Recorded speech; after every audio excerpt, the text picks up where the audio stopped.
What is the time? It's The bells are chiming over here. Just gone 12. Whoop, whoop. The Lucy Rayner Foundation is now live. We are going live. We're recording and we are live. Should we start? Do it. Why not? Yay! Happy Friday, everyone! Woo! Oh, my. Friday. Loving the enthusiasm, Rayner. Yeah, it's Friday. It's Friday and it's Black Friday, so I'm ready to wrap up and do my Christmas shopping. So yeah, today, guys, we're talking all about thoughts. We've got the amazing Josh Connolly with us. Hi, Josh. How are we doing? Josh is a resilience coach, and he's going to be putting lots of input in today about our subject, which is all about thoughts. You probably already know, but we are the Lucy Rayner Foundation, a charity set up in 2013 after my little daughter took her own life. And we basically provide a 360-degree service from free counselling to young adults to suicide bereavement.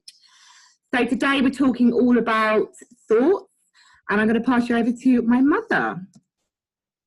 Hi, everybody. So, as normal, I like to have a little quote that I share.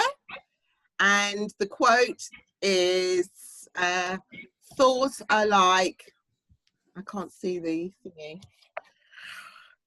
Bear with me a second. Move it to the other side. Yeah, no, I'm trying to. Thoughts are like plants.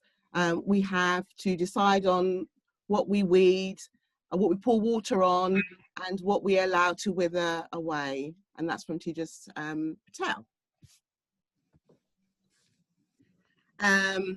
Thoughts. What are thoughts? It's really important. Pardon? Yeah, I was just saying, what are thoughts? Thoughts.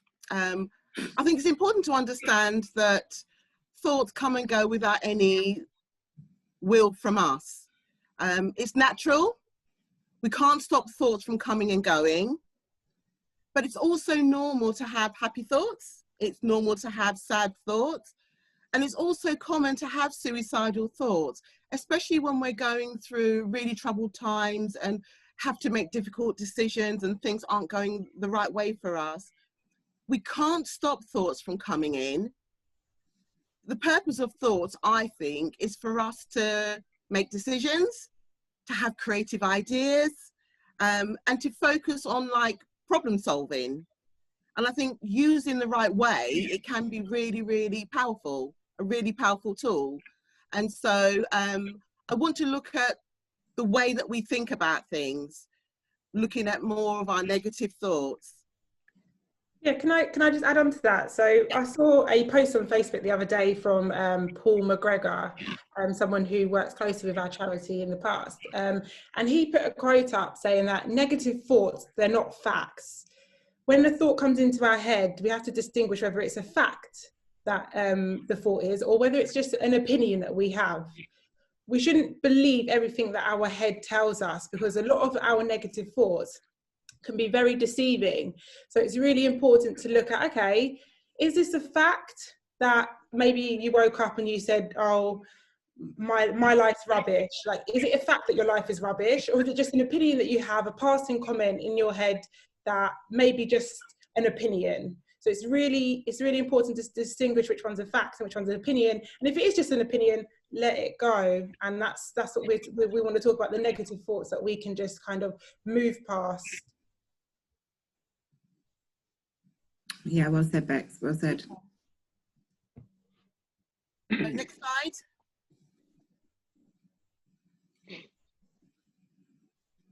Okay, so I just want to share some of the common negative thinking patterns that we have around our thoughts. And a few of the ones that I'm going to highlight, the all or nothing thinking. I have to do things perfectly, and anything less is a failure. I have to put my hands up and say that I have thinking like that. I am a bit of a perfectionist, and if I do something, if I don't get it right the first time, then I don't want to do it at all. So, you know, these are my thought patterns about things.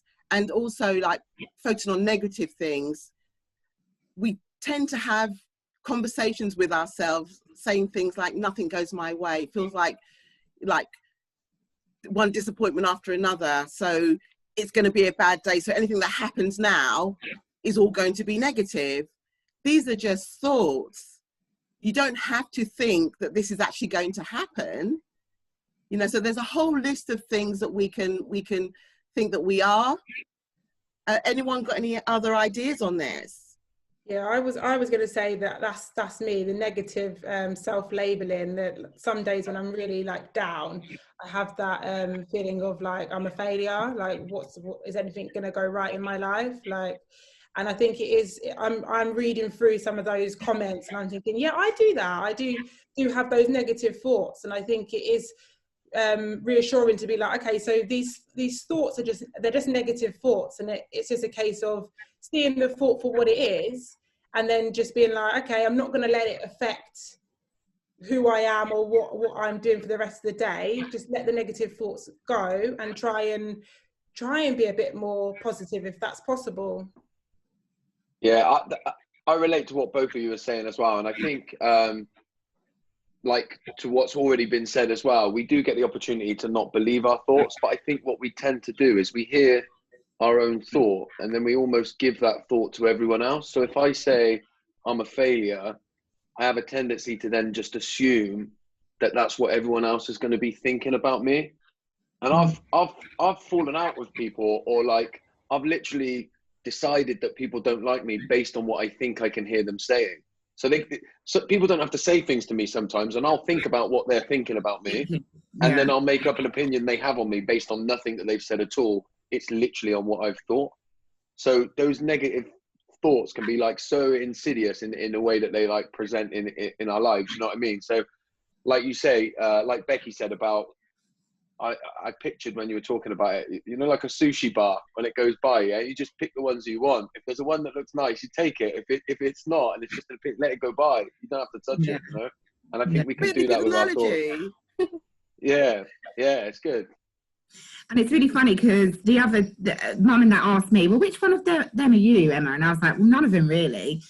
And then I kind of sat back and really looked at them all, and there's one of so the other day I picked up my son I dropped my son to school, and there was a tractor, and I don't know why, but in my head it was like, that tractor's going to hit Hayden. I don't know why. So I dropped him off, drove again, and then I saw ambulances coming up the road, and I was like, oh, he's hit Hayden, and my head went crazy. And in the end, I had to phone the school and just to make sure nothing happened. But it's just weird how you like make such a thing out of nothing. And it wasn't, I mean, if I challenged it and actually went, Emma, is that really going to happen? You know, I probably would have calmed down. But because my mind went, the worst, I just thought the only way I'm going to stop this from happening is by calling the school and making sure that everything was okay. And it was. So, yeah, interesting. Funny you say that, because I was having a conversation with my friend the other day, and she was saying, when you picture a thought in your head, those thoughts can then become distorted, and you actually generally start to believe that the thought is true. So that's why we have to distinguish: is it a fact? Has something like this happened, or is it just a thought that's just come into your head, and that you need to not act on it or think anything of it? It's just the thought.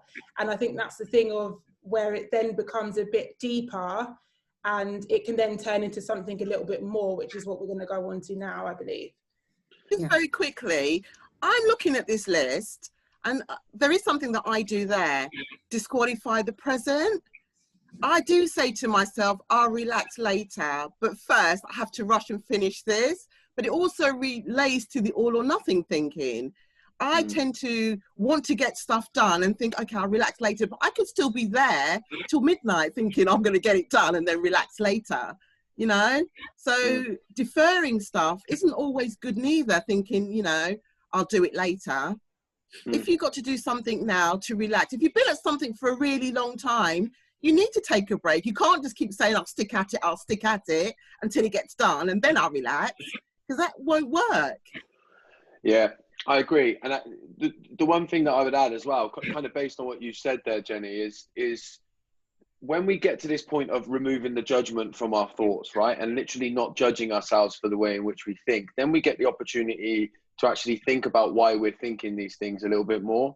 And some of the work that I've heard of by a guy named Richard Schwartz before talks a lot about how every thought that we have, if you trace it back far enough, starts off as a way of trying to protect me. So if I listen to my thoughts, let's take pessimism, for example, it may be a part of myself that's going, no, we need to be pessimistic because last time we got excited, we got burned and we got hurt. So let's be pessimistic, right?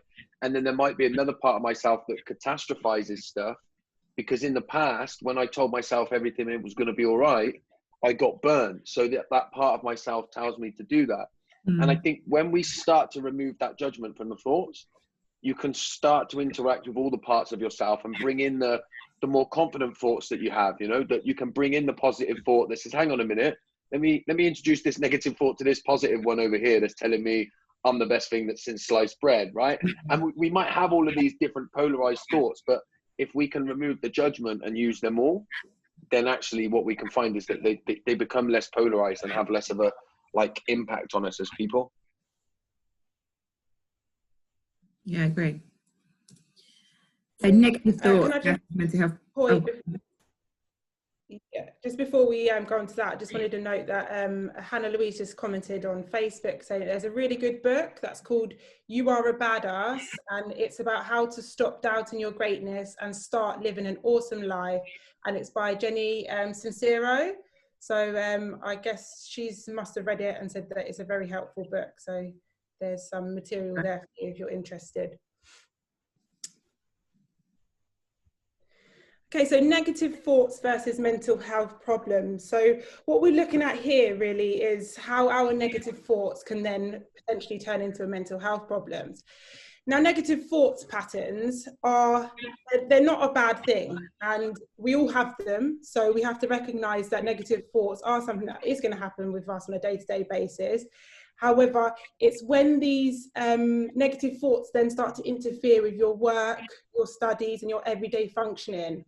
So if the thoughts are then becoming a little bit deeper and a little bit obscured and they're just becoming a bit relentless, we would then probably look to see whether this could potentially be a mental health problem. So we've looked at 4 of the most common mental health problems that can result from having really in-depth thoughts. So the first one we wanted to look at was depression. And I think with this one, it's to do with your thought patterns of how you perceive yourself, and then that can potentially lead to suicidal thoughts. So if you're in a depressive state, it can then lead to suicidal thoughts. And these type of thoughts are abstract thoughts about ending your life or feeling that people would be better off without you. And obviously, if you are having these types of thoughts, we would then say that you would need to see your GP and speak to somebody professional about that. Number 2 was anxiety disorder. And I think this is quite a common one in terms of like how our thoughts can then turn into a bit of anxiety or potential panic attacks. The same story that Emma was saying earlier in regards to her son, how sometimes we're so scared about our child falling over and hurting themselves, we then it turns into like a chronic worry or a nervousness or fear that something's going to happen to them. And it's that persistent worry that then can turn into anxiety or potentially a panic attack. So it's just being really wary of how your thought patterns are perceiving themselves in terms of that. Did you have a point to make, Emma? No, not really. Okay. And then number 3 was OCD. This one's a really interesting one for me because one of my friends suffers from OCD, and we had a really good chat the other night in regards to how it's affected her and her lifestyle. And she's told me about how she's had intrusive thoughts and how it's really affected her in the long run. But she's now on the road to recovery, but she was saying when she was going through these times of having intrusive thoughts, it was so severe that it affected her day-to-day life. So OCD is another one. And when I mean by intrusive thoughts, it can be violence as to wanting to look to punch somebody in their face. It could be something as small as that, or dangerous thoughts as to harming yourself or harming somebody else. Then the last one is schizophrenia, which involves delusions and hallucinations. So these are thoughts that are you believe is your reality. So for instance, it could be you see something, you visualize something, or it might be somebody telling something in your mind telling you jump and do something silly. So looking at delusions and hallucinations would then be classed as schizophrenia. So it's just distinguishing how far it does fall into one of those brackets, and just being sure that if you do feel like and you do fall under any of those brackets, to potentially go see your GP or seek other help. So that's it from me. That's amazing, Becky, thank you. Does anyone else want to elaborate on this a little bit more at all? Yeah, I mean, I think Becky has explained it really, really well. And I think something that we talked a little bit about yesterday was the rev counter on a car when we're looking at particularly things like anxiety disorder, but even like depression, right? Because I think even like sad thoughts or feeling sad and feeling down is a relatively normal experience, but it's about how often we're feeling it, what's the regularity, and how much is it impacting my life. And when I talked yesterday about the rev counter, I talked about to make a car move, we have to get the revs up, right? So you need a certain amount of the counter to go up. But if you stay in that red zone for too long, or you find yourself in that red zone for too long, then the car's going to get damaged and it's going to need, to go to a mechanic. And I think when we look at our thoughts and feelings, right, they're all doing that. And we need a certain amount of them, a certain amount of, sadness can sort of get us to do positive things in our lives, right? Or difficult thoughts can make us think that we might need to change. But if we're in that red zone, then it becomes problematic. And I think that's definitely true for anxiety anyway, probably OCD and certainly depression as well. Because I relate, in the depression piece, I relate to like the suicidal thoughts as well. And I think a lot of people, when they hear suicidal thoughts, think of this like real out there thing that not many people experience. But I tell you what, a lot more people will relate to feeling like I just want to run away. Yeah, so it's not quite like I want to do the deal, but I'd love to run away and being on an island on my own, away from everybody, or taking slightly less care of yourself in any given situation because you just think I can't be bothered. Like I would not wear a seatbelt in a car, and it wouldn't be like I think I want this to happen, but it would just be like I'm not caring about myself enough to stop it, So I think again that's like a sliding scale as well, right? And one that we probably all to some degree sit on. Mum, are you saying something, Mum? Absolutely, I do believe that's true. I don't think it's working. Again? Oh, yeah, there you are. Me. I said I'm agreeing with Josh. Yeah, on what he just said about sometimes not caring about yourself enough. Brilliant. So the next slide, we're going to talk about how to manage your thoughts. We've come up with sort of 5 tips. We're just going to have a discussion around this. So number 1 is really sort of small techniques to distract your mind. I know for me, I like to colouring in. I love listening to music when I'm feeling maybe a little bit down. I'll listen to music and that will bring me back up certain songs that I listen to. So it's just finding what techniques that you can use to sort of distract your mind. I know, Becky, you were saying that one of your friends used silk and like... Yeah, just like a tuft of silk. So when she's feeling a bit nervous or she's having really bad thoughts that are coming through, she'll just use a bit of silk on like her dressing gown or something, and it just calms her down and it distracts her away from her thoughts. So yeah, just anything small, like I said, just a piece of silk. Yeah, it's just finding the distraction that works for you. What about you, Mum? What do you do? Yeah, well, I play the flute, of course, you know that. Badly, but I play the flute. Well, I just had another thought. Some people use animals. I don't think we've really touched on animals. The animals are sometimes really soothing. Just taking a dog for a walk in nature, stroking an animal can be sort of like meditation kind of thing, isn't it? I just add on that. Yeah. I was watching educated in Manchester. Obviously, I like watching schools. And there was a young girl in year 11 that was going through her GCSEs, and she had a panic attack at school, and they had a pet in the school, a pet dog, and they used it as like a therapeutical thing for people that were having panic attacks or just needed time to cool down. And it was amazing to see this young girl. She was hyperventilating, she was crying, she was shaking, and the head teacher brought the dog into her, and he was like, just stroke the dog. And like within seconds, she was calm. And I was like, it's actually amazing how animals can bring so much, like just make relaxation and just, yeah. Well, yeah, it's an actual thing now where it's called a support animal. And you can actually have an animal, or you can have an animal for an hour, just to maybe take it for a walk. And it actually does help with like recovery.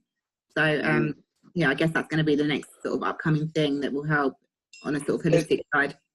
There's rehab centres that exist as well that are developed around horses. So apparently horses have real therapeutic nature, and there's literally like drug rehabs that they're called something, and I can't remember what they're called, but they're built all around using horses in that therapeutic manner. And I think talking to animals as well, right? So I talk to the dog, yeah. But the reason I like talking to the dog is because we can learn from dogs. Stick with me a minute. But what my dog does is I tell my dog, I vent when I'm talking to the dog, and she just looks back at me with those loving eyes, no matter what I've said, and just listens. And I think there's like a real big learning in that. The reason I like talking to the dog is because she comes across as a real good listener, right? Just one other point I would make about small scale distractions in terms of, like, Becky talked a little bit about schools. Lots of people like to fiddle with things. Becky talked about the silk, right? And actually we still live in a place where a lot of children, if they're sat in a lesson fiddling while the teacher's talking, will actually be told to stop fiddling, right? When actually they could literally be practicing step one here that you're talking about, right? So I think there's a real important thing. You know, some of the work that I've done in schools, I'll always say, let children, if children are doing that, doing something with their hands, they're managing how they feel, and that's important. Yeah, definitely. And maybe exploring it and just finding out why they're doing it instead of like shooting them down straight away. So we've got number 2, which is usually a thoughts diary or reframe your thinking. We're an advocate for this. We like to we say, if you've got anything that's coming in, you've got like, what do I want to say? Negative thoughts. If you've got lots of negative thoughts, instead of letting them go round in your head, write them down. I know that Mum has one by her bed at night that she will go to if she's having like she's overwhelmed by things and she wants to write it down, or she's being creative, you know. So we always sort of like to say this a lot, just get a pen and paper and put it next to your bed, and to reframe your thinking, really. Anyone else on this, Mum? Did you want to elaborate on this a little bit more? Yeah, it's just that I have real vivid dreams. I don't know if other people do, but I have real dreams, like I'm actually in the dream and I'm awake and it's all happening. And then when I wake up, the dreams are so real for me that I have to write them down. They might be things that I'm trying to get through in my waking day, or problems that I need to solve. So I tend to write my dreams down and then look back at them and see whether or not it can help me in making a decision about something or bringing an idea into the forefront. So I find journaling for me really, really advantageous. Brilliant. And I like a list. That everyone knows I love a list. So for me, when I'm feeling really overwhelmed and I've got too many things going on and it's just circling around in my brain, I will write the list down, and then obviously ticking it off is just that achievement that I'll get from it. So that's a good point. Talking therapy is number 3. It's really just about talking. It could be to family, friends, it could be to family or friends. We also say like CBT really helps. It doesn't help everyone. There are lots of different therapies out there that you can try, but it's all about identifying the negative thoughts, really, and sort of talking it out. That's number 1. Yeah. My friend who I talked about earlier, who suffers from OCD, she found CBT didn't really help her, and she went a couple of weeks, and she was just like, it's not really for her. She tried it and it wasn't. But then she was put in for trials for the EMDR, which is eye movement desensitization reprocessing, I believe. Just reading that off the internet there. And she said that worked for her, and that was her method. So it, like Emma said, it is just finding the right therapy that works for you, because not one therapy may not necessarily work, and it's not just stopping at that and being like, oh well, that didn't work, nothing's going to help. It's trying out different things that work for you. We're all unique in our own ways, and things aren't always going to work for one. What works for one person may not work for another. So it's finding those tools, those techniques, those therapists that are actually going to help you as an individual. That's true for therapists as well. You know, there's lots of different therapies, but also try different therapists as well, because it may be that one doesn't fit you. And what tends to be is like CBT at the moment is the one that's kind of like the most fashionable. So it gets pushed a lot. And so I'm really glad that you've mentioned that it isn't the only one, because I think I've spoken to people that have felt like they're a failure because they can't do CBT, because at the moment it's being sort of pushed as the best one. So just know that there is a wide range. There's so many out there to go and try, so many different things that you can try in terms of therapeutic. And I think also as well, it's quite overwhelming when you don't know where to go, because there is so many out there. So it's kind of like when the doctors do give you the CBT, you kind of feel like you've got to go for that one. So yeah, it's just research, really looking into it before saying yes, and just finding out which one works for you. Number 4, practice mindfulness. So this is really about coming out of your mind and really focusing on something else. You know, again, like the CBT, everyone pushes the yoga. And Becky made a really good point about yoga. Did you want to elaborate on that? Yeah, just in terms of that, I mean, obviously for some people, yoga, meditation, Pilates,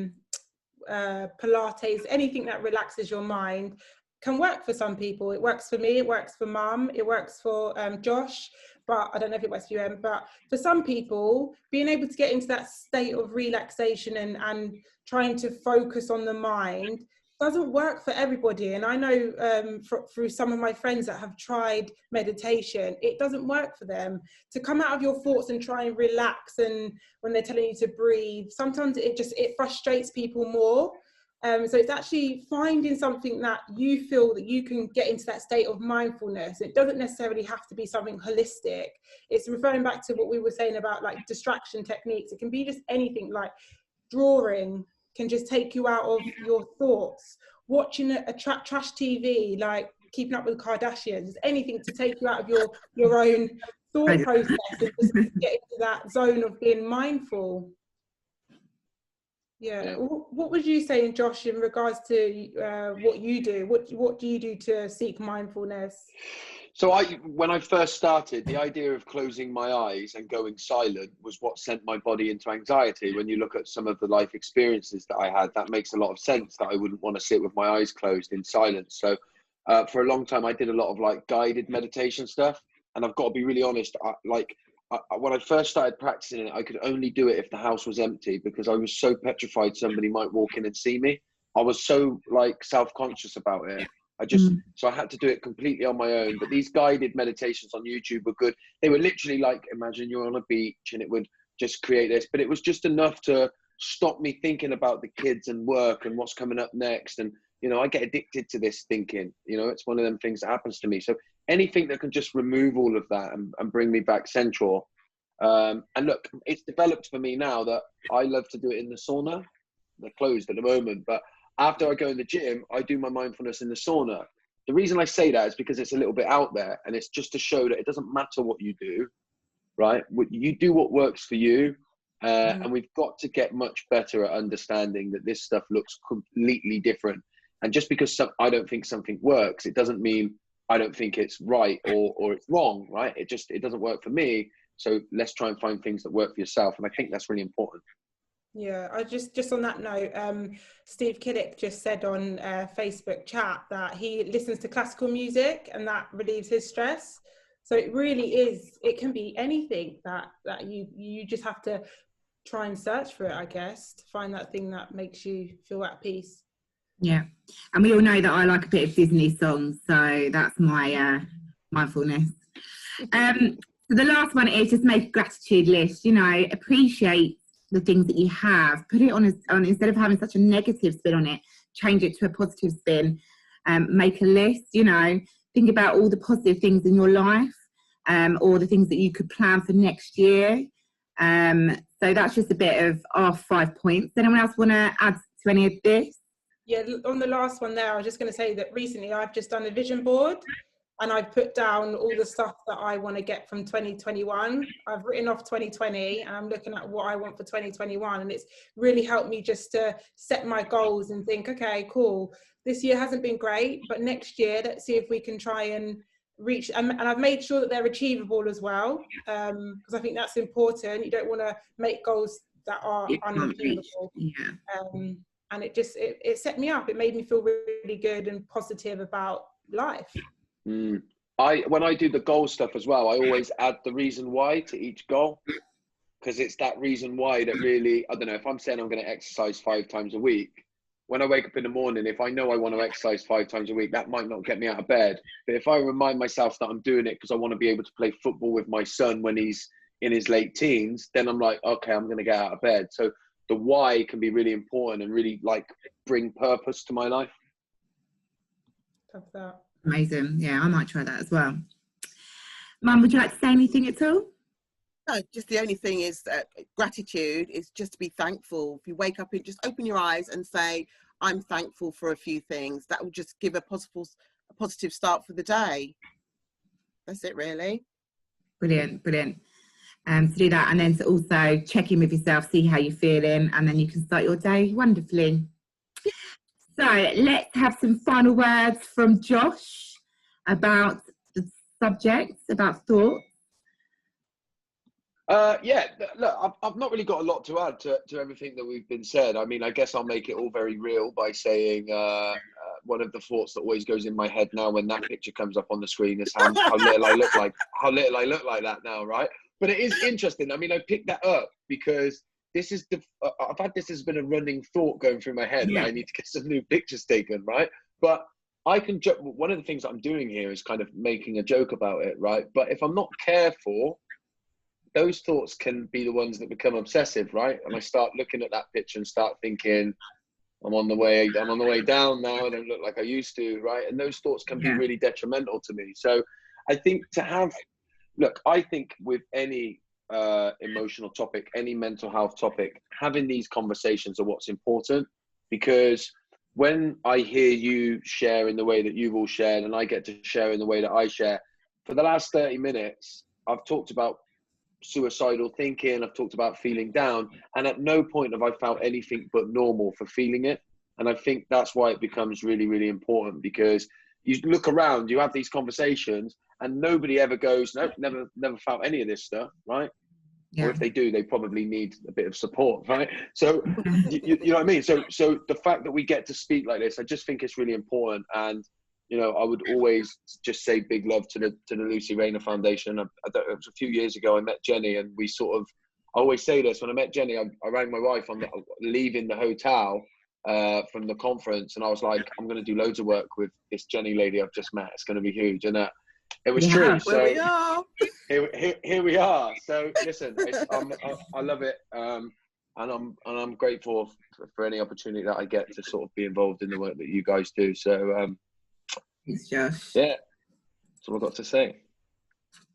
So, guys, thank you. This is the end of our Friday at noon check-in. I hope you took quite a bit away from what we spoke about today on thoughts. Now, here's a thought. We're only meant to do these half-an-hour check-ins during the lockdown. If you would like us to do some more, please inbox us or DM us. Let us know if you want us to do more of this stuff, because I think it's really helping. The views that we've had have been incredible. So if you want us to do more, let us know and we'll do a bit more for you. Check out the website. This has been videoed, so recorded, so it will be on our Facebook page later on today. And hope you all have a wonderful, wonderful day. See you Thank See you later. later. Thank you, guys. Thank you, Josh. Thank you so much. I you. love you. See you later. Bye for Thank now. you. Bye, guys. Bye.